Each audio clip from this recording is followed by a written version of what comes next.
late breaking. Action News at 10 starts now. Tonight, a Kissimmee karate instructor is behind bars accused of molesting one of his students. Thanks for joining us, everyone. I'm Chris Egert. Cynthia Demas is off tonight. He was arrested shortly after 6 o'clock. Action News at 10's Mary Wynn is live at the Tiger's Den Karate Center in Kissimmee with what led to this guy's arrest. Mary? An alligator left a Titusville family in mourning tonight over the happy little dog they called Hummer. Who's Hummer? Chris Curtis was out for his morning walk along Sherwood Golf Course in Titusville. He always takes his two dogs, Hummer and Willow. But today, Hummer didn't make it home. Willow tried to jump in and save Hummer from the jaws of a gator, but it was too late. Well, they barked at armadillos and things, but, you know, this was different. And then the big dog, when I started to go with her, the big dog ran and kind of jumped in the canal, and the dog's just getting whipped. Residents in the community say they have complained about the 7 or 8 gators living dangerously close to homes, children, and pets. We're told a trapper had been called out to the gator-infested community, but the owner of the golf course told him not to come back. We have new information tonight on a person's body found in Cocoa. The woman, who is only being described as a black female, was discovered this afternoon at the end of Abbey Lane. Homicide investigators have picked up the case and are calling it a suspicious death. They say they did find a cell phone nearby the woman. Medical examiners are now working to identify the woman and the way she died. About 15 minutes ago, you couldn't even see 10 feet in front of your face, and now it's almost like just a light rain, a typical afternoon shower. Now, we do have all sorts of debris all over the place. We heard a loud crash about 15 minutes ago, and I noticed that one of the palm trees behind us had busted up. And the last one here, probably the best. Plywood, plywood on my glass. Gene, please don't kick our ... I think it's pretty safe to say that Gene has kicked our ... a very polite way to describe what is happening here in Mount Dora. Chris Egert, Channel 9 Eyewitness News. Channel 9's Chris Egert is live in Altamont Springs, where the suspect was killed. Barbara, right now we just gathered some new information from the family, a family friend here inside this home. They tell us that the mother and her son are in stable condition at ORMC. They were severely injured, multiple stab wounds and several cut wounds. They suffered these injuries early this morning inside this house. Now, fortunately, there was one person in this place that the suspect may not have planned for, and her escape may have ultimately saved all of their lives. Well, Bob, what's happening right now is there are members of the Lake Man Neighborhood Association who are passing a petition to try and get this place shut down. Folks living here and people who go to church here say all it is a hangout for drunks and derelicts, and they want something to change. Oh, it's great, Bob. What a tough assignment. Come out to Sanford and watch the fireworks. It was spectacular. Probably the best part of this night for me personally was seeing the smiles on all the people's faces. They were truly, truly just happy to be here. 150,000 people, a record setter here for the folks at Sanford. Fireworks, food, and freedom did come with a bit of difficulty, however. Packing all these people into downtown Sanford posed a bit of a traffic issue when the fireworks and the live music ended just about a half hour ago. Although for Charles Coleman and his fiancée, any time stuck in traffic was well worth it.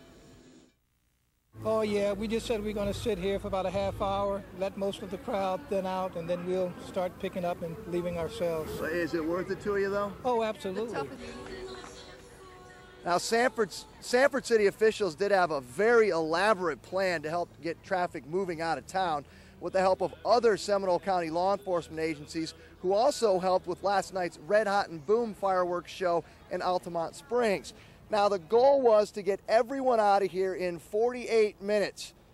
And you see, they obviously did that. There's about 4 or 5 people out there right now. The street sweeper has already been by, so they were definitely successful in getting folks out of here. They were successful in bringing a lot of folks here in the first place, and they were successful in putting a smile on this guy's face anyway. Reporting live in Sanford, Chris Egert, Channel 9 Eyewitness News. Well, Bob, here's exactly what the doctor's concerned about. He says a wheelchair really couldn't fit through here, and it certainly couldn't fit through here. You've got this pole and the building, and heck, I can barely walk through here. And what really upsets him on top of all of this is the fact that this pole isn't being used for anything. This building isn't your typical doctor's office, mainly because the owner isn't your typical doctor. Dale Salatich, an ear, nose, and throat specialist, traded his scrubs for a screwdriver and spent the last 2 years on this $2 million facility. I'm still practicing medicine about 50% of the time, and then the rest of the time I'm doing general contracting work. But Dr. Dale has a problem that even he can't cure. So how's my pole? This big black pole sits smack dab in the center of his sidewalk. You use it for a flagpole, I guess. Difficult for an able-bodied person to pass, let alone a person with a disability. It's approximately 18 inches away from the base, is 18 inches away from the building. Salatich says he's made endless phone calls, sent a ton of letters, and met with dozens of city officials. Yet no one wants to move his pole. It's comical and frustrating at the same time. After months of learning you really can't fight City Hall, the doctor has come up with a new option. String a clothesline from his office out to the pole and proudly display his unmentionables. And maybe that will get someone to sit up and take notice. So will you really hang underwear on this pole? Yeah. You will? Yes. If they don't move it. Now, just a short time ago, the city contacted me and said that they would be willing to move this pole, move it, but not remove this pole. If the doctor will be willing to pay for it, we'll let you know what happens. And if the underwear go flying here on the corner of Park Lake and Magnolia. In downtown Orlando, Chris Egert, Channel 9 Eyewitness News. What used to be a traffic jam is now a log jam. Welcome to life after Charlie. Oh, they're coming all day long. Eric Blanco sees it. The noise is pretty bad too, but at night it kind of dies down. And hears it all day long. Thousands. They just start in the morning, 6 a.m., 5 a.m., and they don't stop till way after sunset. Now, if you've been fortunate enough not to experience these post-hurricane traffic tie-ups, we did a little experiment just to give you a taste. We drove from our studios in downtown Orlando 5 miles east to the intersection of Cimarron and Lake Underhill. What should take 10 minutes took a half hour. That has patient people perturbed. It sucks. While these piles grow larger, the pessimism does too.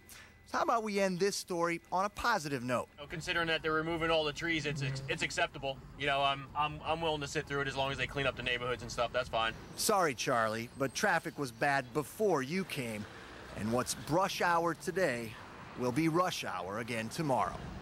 Well, we've discovered that the president of the NSA actually said that decision to hold the convention here happened some 6 to 7 years ago. So the question is, was that $10,000 really necessary to bring the event here? Or an attempt for Sheriff Berry to gain favor with other sheriffs when he was up for election for president of the Florida Sheriff's Association? We are bringing the National Sheriff's Conference to Orlando, Florida. Last summer at a budget hearing in front of the Orange County Commission, Sheriff Kevin Berry predicted that his department may get some flack over spending thousands of dollars in seized drug money for a reception for the National Sheriff's Association. So yes, I spent $10,000 of drug asset forfeiture money to bring $7 million back to this community. Berry maintained it was necessary to get the convention here. We confirmed this week the NSA had planned to hold its event in Orlando long before. The decision to come to Orlando was made about 6 years ago. We generally schedule our conferences anywhere from 6 to 7 years out in advance. The sheriff's office, nobody's going to apologize. Chief Steve Jones said department lawyers determined the money could be used for such an event, despite strict parameters put forth on the use of federal forfeiture funds. Was the sheriff doing this to curry favor with people? No, that's the first I'd ever heard that anybody is alleging that we went there to spend that money to talk them into being there, because that's not true. Jones maintained the convention brought millions to the local economy. And while he couldn't elaborate on what may or may not have happened at the reception held during last year's convention in Louisville, he said it would have been necessary for the Orange County delegation to roll out the welcome mat before the NSA's convention here. The same thing that they did, I would assume, was probably done this year by the next year's host agency. That's not true. We checked with the sheriff in Salt Lake City, Utah, where next year's convention will take place. He said the only thing his department did was provide a deputy to sit in a booth hosted by the Convention and Visitors Bureau. They did not use drug money to throw a reception. In fact, the Salt Lake sheriff didn't even attend this year because his name is on the ballot. and he knew that such a trip would come with scrutiny. Scrutiny the president of the NSA didn't seem to predict. Some $40,000 in forfeiture money from the federal government was used for the association. You have any idea what that went for? I wouldn't know anything about that. Now there's also a matter of an additional $30,000 in forfeiture funds that the Orange County Sheriff's Office gave to the National Sheriff's Association. The Sheriff's Office says that money was used so deputies could attend sessions here and that it was very valuable in their training. However, all of that money has not been documented at this point. Reporting live in Orange County, Chris Egert, Channel 9 Eyewitness News.